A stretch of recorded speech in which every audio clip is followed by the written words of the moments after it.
रहमानिर्रहीम। अस्सलाम वालेकुम नाज़रीन व सामीन। आज हम बनाने लगे हैं आलू के फ्राइज़। ये आप देख रहे हैं, इस तरह से हमने इनको काट लिया।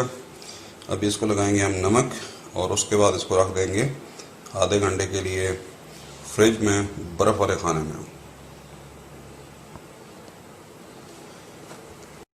रख दिए बर्फ़ वाले खाने में, 1 घंटे के लिए हम इसको छोड़ देंगे। हाफ एन आवर के बाद हमने इसको निकाल लिए फ्रिज के अंदर। इससे इसके टोटल 4 आलू थे, उसके अंदर हमने 2 चुटकी नमक डाला है। आप हस्ब जायका कम या ज़्यादा नमक डाल सकते हैं। ये हमने 2 कप ऑयल डाल दिए हुए, ऑयल गर्म हो चुका है। अब हम इसके अंदर शामिल कर देंगे फ्राइज़। ये आपने ख्याल करना है, चूँकि ये बहुत ज़्यादा अगर गर्म ऑयल के अंदर डालेंगे तो फिर चूँकि आपने बर्फ़ वाले खाने से निकाले हैं ये, तो उसमें छींटें उड़ती हैं, इसलिए ख्याल करना है कि आप ऑयल के छींटों से जल न जाएं। दूसरी जो है बात यह है कि आपने इसके नीचे फ्लेम जो है वो मीडियम रखना है, ताकि ये आराम से पक जाए अंदर तक। फ्रिज में रखने का फ़ायदा ये होता है कि ये जब ऊपर से हल्के ब्राउनिश भी हो जाते हैं तो अंदर से ये नरम होते हैं, जैसे कि आप देखते हैं मैकडोनल्ड्स KFC के ऊपर। तो ये उस तरह के बेहतरीन से फ्राइज़ तैयार हो जाएंगे।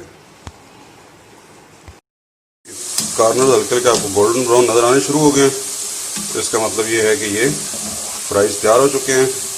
अभी हम इनको निकाल लेंगे।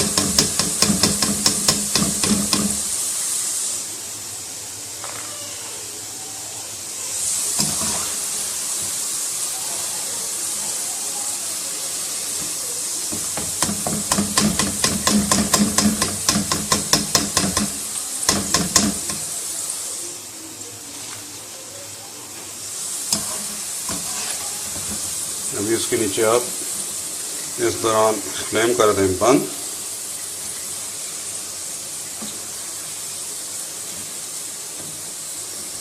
ताकि जो थोड़े बच गए हैं वो बहुत ज़्यादा गोल्डन ना हो जाए, उससे फिर वो सख्त हो जाते हैं।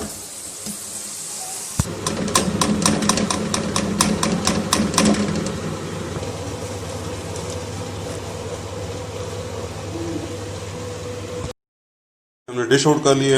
ये हमारे बेहतरीन से फ्राइज़ तैयार हैं। अभी इसके ऊपर हम जो है ना थोड़ा सा चाट मसाला वो स्प्रिंकल कर देंगे। आप हस्ब जायका कम या ज़्यादा कर सकते हैं। मैं ये 1 चुटकी जो है ना वो चाट मसाला इनके ऊपर स्प्रिंकल कर रहा हूँ। साथ में मायोनीज़ और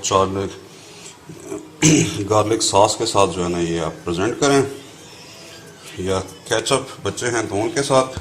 तो ये हमारे बेहतरीन से फ्राइज़ तैयार हैं। नेक्स्ट टाइम मिलते हैं किसी नई रेसिपी के साथ। तब तक के लिए अल्लाह हाफ़िज़। अस्सलाम वालेकुम व रहमतुल्लाह।